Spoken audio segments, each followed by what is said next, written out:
भारत को संयुक्त राष्ट्र सुरक्षा परिषद यूएनएससी में स्थायी सदस्यता मिलने की खबर ने वैश्विक मंच पर महत्वपूर्ण धूम मचाई है। यह उपलब्धि भारत की दीर्घकालिक कूटनीतिक प्रयासों का फल है और इसे हासिल करने के लिए भारत ने कई वर्षों से प्रयास किए हैं। वीटो पावर मिलते ही मोदी का शपथ ग्रहण हुआ, संपन्न हुए। अमेरिका पहुंचते ही मोदी ने वीटो के बिल पर किया। शायद मोदी के 5 मिनट के भाषण ने पूरे संयुक्त राष्ट्र यानी कि यूएनएससी को मंत्रमुग्ध कर लिया। एक के बाद एक करके 193 देशों में से 180 देशों ने वीटो पेपर पर किया। शायद अपनी हार मानते हुए चीन ने भी भारत के वीडियो पर लगा दी। अपनी मुहर संयुक्त राष्ट्र यानी कि यूएनएससी के अंदर अपनी बेइज्जती को चीन नहीं कर सका, सहन और छोड़ भागा। यूएनएससी को इतिहास में पहली बार भारत के वीडियो के रास्ते में कोई नहीं बचा। अब रोड़ा दोस्त तो भारत के दशकों पुराने इतिहास के सुनहरे पन्नों में भारत का नाम अब जुड़ चुका है। अब भारत को ऐसी पावर मिल चुकी है जिसका इंतजार भारत कई सालों से कर रहा है। कई नेता आए गए, लेकिन जो मोदी ने कर दिखाया है उसको करना और लोगों के लिए नामुमकिन बना हुआ था। भारत ने आज वह इतिहास रच दिया है जिसको देखकर पूरी दुनिया हैरान है। भारत एक बार फिर से पूरी दुनिया को कंट्रोल करने वाली महाशक्ति के रूप में उभर कर दुनिया के सामने आ चुका है। इस समय भारत ने वह गोल्डन अपॉर्चुनिटी प्राप्त कर ली है जिसका इंतजार भारत कई दशकों से कर रहा था।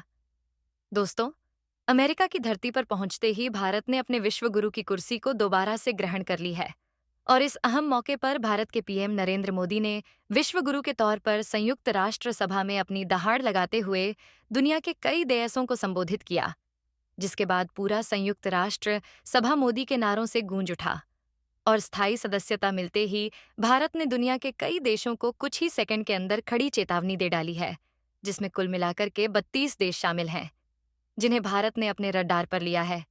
लेकिन दोस्तों, भारत को यह जो स्थायी सदस्यता मिली है, यह आसानी से नहीं मिली है। इसके लिए भारत को बड़ी पापड़ बेलने पड़े हैं।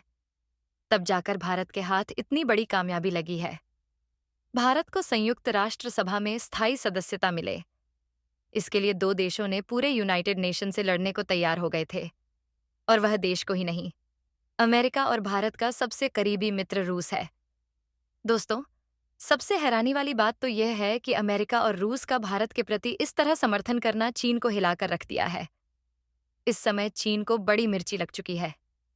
यूनाइटेड नेशन के अंदर अपनी बेइज्जती को सहन नहीं कर पा रहा है, जिसके चलते चीन ने अपना बोरिया बिस्तरा बटोरकर अब यूनाइटेड नेशन को हमेशा के लिए छोड़कर जाने को तैयार हो गया है। तो वहीं पाकिस्तान के डेलीगेट्स को भारत ने इस कदर लताड़ा है कि जिसके बारे में आप सुनेंगे तो खुशी से झूम उठेंगे। और अब इस वीडियो के अंदर आपको भारत के ऐसी ताकत के बारे में पता चलने वाला है कि किस तरह से अस्थायी सदस्यता पाने के साथ ही दुनिया भर में भारत ने अपने परचम लहराया है। दोस्तों, पूरी खबर क्या है इस वीडियो में जानेंगे विस्तार से। लेकिन उससे पहले अगर आप भी भारत की इस कामयाबी से खुश हैं और एक सच्चे भारतीय हैं, तो कमेंट में आई लव माई इंडिया जरूर लिखें, जिससे यह पता चल सकेगा कि आप एक सच्चे भारतीय हैं।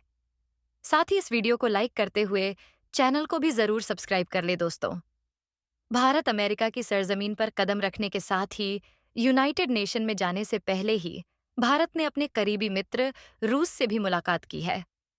और जैसे ही भारत ने अपना कदम यूनाइटेड नेशन में रखा, वैसे ही संयुक्त राष्ट्र सभा के महान सचिव एंटोनियो गुटेरेस सहित सबने भारत का भव्य स्वागत किया है। इसी के साथ ही अब भारत वीटो पावर वाला देश बन चुका है, जिसका इंतजार पूरी दुनिया, यहाँ तक कि दुनिया भर के लगभग 180 देश बड़ी बेसब्री से कर रहे थे, जिनका प्रतिनिधित्व अब यूनाइटेड नेशन में भारत करने जा रहा है। दोस्तों, इस समय चीन को लेकर की जो खबर सामने आ रही है, उसे सुनने के बाद आपको यकीन नहीं होगा कि चीन किस कदर से भारत के लिए गड्ढा खोद करके बैठा था। और वहीं कनाडा और यूनाइटेड किंगडम के साथ ही तुर्की और ईरान जैसे देशों को अमेरिका ने जिस तरह से लपेटा है, वह बात यह देश कभी अंदाजा भी नहीं लगा सकते थे। अमेरिका ने एक बार फिर से भारत के साथ अपनी दोस्ती की मिसाल पेश कर दी है, जिसको लेकर कि पूरी दुनिया को अब तक सख्त था। जी हाँ दोस्तों, बड़ी खबर आ चुकी है।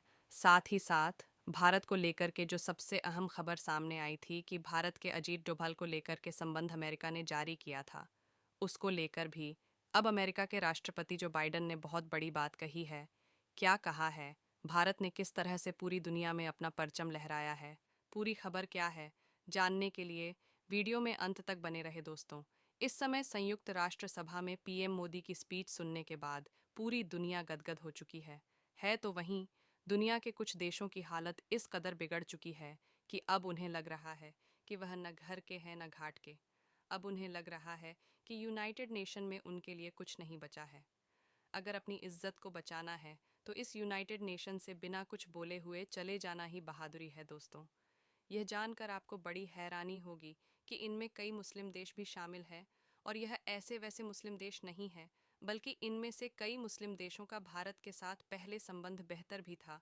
लेकिन भारत के संयुक्त राष्ट्र सभा में पहुंचने के साथ ही इन देशों की हालत बद से बदतर हो चुकी है। तो वहीं चीन को कुछ इस कदर से मिर्ची लगी है कि चीन अब भारत के साथ अपने संबंधों को लेकर के जो बोला है, और भारत और अमेरिका के संबंधों को लेकर के चीन ने जो जहर उगला है, उसे सुनने के बाद आज एक छोटा बच्चा भी चीन के मंसूबों को बेहतर से समझ जाएगा। बता दें कि चीन के डेलीगेट्स ने यह बात कहते हुए कहा है कि क्वाड उन देशों का संगठन है जो पूरी दुनिया में फूट डालो और राज करो ऐसी पॉलिसी पर काम करते हैं। लेकिन पीएम मोदी ने यूनाइटेड नेशन के अंदर चीन के मुंह पर ऐसा तमाम हमारा है कि चीन के सहारे अक्ल ठिकाने आ गए हैं। यूनाइटेड नेशन के अंदर उसकी बोलती पूरी तरह से मोदी ने बंद कर दी है। भारत के पीएम नरेंद्र मोदी ने साफ तौर पर यूनाइटेड नेशन में अपनी स्पीच में कहा है कि संयुक्त राष्ट्र सभा में भारत की एंट्री किसी देश के साथ प्रतिशोध के लिए नहीं है, न ही किसी देश को नीचा दिखाने के लिए है, बल्कि भारत पूरी दुनिया को एक साथ अपना परिवार मानते हुए, उसके भले बुरे के बारे में सोचते हुए सबको बराबरी का स्थान देता है। और भारत की जो पॉलिसी है वसुधैव कुटुंबकम, इसको भली भांति पूरी दुनिया पर लागू करता है। दोस्तों, पीएम मोदी का भाषण सुनने के बाद दुनिया के तमाम देशों में हलचल मच चुकी है।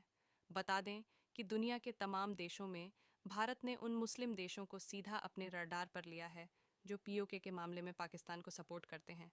मोदी ने इन देशों को कहा है कि पाकिस्तान जैसा देश जो हमेशा गलत ही साबित हुआ है, अगर आप उसका सपोर्ट करते हैं तो आप भी कहीं ना कहीं गलत ही माने जाएंगे। आगे पीएम मोदी ने यह भी कहा कि भारत सबके साथ सबका विकास में भरपूर योगदान देने के लिए हर समय खड़ा रहेगा, और सबकी अच्छाई के लिए यूनाइटेड नेशन में अब आगे काम करने वाला है। और इसी के साथ ही यूनाइटेड नेशन के अंदर संयुक्त राष्ट्र सभा के महासचिव एंटोनियो गुटेरेस ने भी भारत की तारीफ करते हुए और भारत का भव्य स्वागत करते हुए कहा कि दुनिया की सबसे बड़ी डेमोक्रेटिक कंट्री का यूनाइटेड नेशन के अंदर स्वागत है। हमारे नए मेंबर्स के लिए एक नई कुर्सी मुबारक हो, यानी कि भारत के लिए वह छठी कुर्सी की व्यवस्था अब यूनाइटेड नेशन में हो चुकी है, जिसका इंतज़ार खुद भारत लंबे अरसे से कर रहा है, और जिस पर हमेशा चीन के वीटो की वजह से रुकावट बनती थी। लेकिन अब वह रुकावट हमेशा के लिए खत्म हो चुकी है। चीन के नियमों को पूरी तरह से उल्लंघन करते हुए, चीन के वीटो को ताक पर रखते हुए यूनाइटेड नेशन के अंदर भारत के स्थायी सदस्यता के लिए एंट्री सुनिश्चित कर दी गई है। इसके अलावा प्रधानमंत्री नरेंद्र मोदी ने फिलिस्तीन के राष्ट्रपति महमूद अब्बास से मुलाकात की। वहीं खबर ये भी आ रही है कि इजरायल ने भारत के सारे फैसलों को सर आंखों पर लिया है। इससे यही साबित होता है कि भारत के पीएम नरेंद्र मोदी के शब्दों में कितनी ताकत है। उनका एक शब्द हर किसी को पूरी तरह से बदल सकता है। आज यही यूनाइटेड नेशन में साबित हो गया है। भारत के पीएम मोदी ने अब एक बार फिर से विश्व गुरु की कुर्सी पर विराजमान होते हुए पूरी दुनिया को समझाया है कि इस कुर्सी का असल मतलब क्या होता है, साथ ही साथ यूनाइटेड नेशन की क्या रिस्पॉन्सिबिलिटी होती है। समझाते हुए कहा कि अगर दो देश लड़ रहे हैं तो उसमें घी डालने का काम नहीं करना चाहिए, बल्कि उन देशों को समझाना चाहिए ताकि उनके बीच जल्द से जल्द शांति स्थापित हो सके। लेकिन यह बात चीन, ईरान और तुर्की जैसे देशों को गवारा नहीं जाता। उन्हें किसी भी हालत में यह शोभा नहीं देता, क्योंकि यह देश कभी भी नहीं चाहते हैं कि कोई देश शांति में रहे। ये देश दूसरे देशों को लड़ते रहते हैं क्योंकि इससे इनका फ़ायदा होगा। उनके बीच घुसकर यह अपनी रोटी सेकते हैं। इनके बिजनेस करने का यही फंडा है। भारत के पीएम मोदी ने अब एक और बहुत इंपॉर्टेंट बात गई है। उन्होंने कहा है कि अब दुनिया के कई देशों के साथ वह सबमिट करने जा रहे हैं, और इन फ्यूचर पीएम मोदी कई बड़ी चीज़ों को लेकर भी अनाउंसमेंट करने जा रहे हैं। अब पूरी दुनिया की नज़रें एक बार फिर से भारत के पीएम मोदी के ऊपर टेक चुकी है। इसके अलावा प्रधानमंत्री नरेंद्र मोदी ने जब अमेरिका की धरती पर अपना कदम रखा तो वहां पर वे एक बहुत बड़ा उद्घाटन कर चुके हैं। उन्होंने अमेरिका में सर्वाइकल कैंसर को लेकर सबसे अहम बात रखी है। इसके बाद जो बाइडेन ने पीएम मोदी को गले लगाते हुए शाबाशी दी है, और जो बाइडेन की आंखों में आंसू साफ दिखाई दे रहा था, क्योंकि उनका बेटा खुद सर्वाइकल कैंसर से जुड़ चुका था। और भारत की तरफ से उठाए गए यह मुहिम उन्हें कहीं ना कहीं खुद से रिलेट कर रही है। दोस्तों, अब आप समझ सकते हैं कि भारत का ओहदा पूरी दुनिया में कितना बढ़ चुका है। पूरी दुनिया मोदी को अपना मसीहा मान चुकी है। वैसे दोस्तों, इसके बारे में आपका क्या विचार है? आप कमेंट बॉक्स में अपनी राय ज़रूर लिखें। साथ ही साथ सच्चे भारतीय कमेंट में जय हिंद ज़रूर लिखें।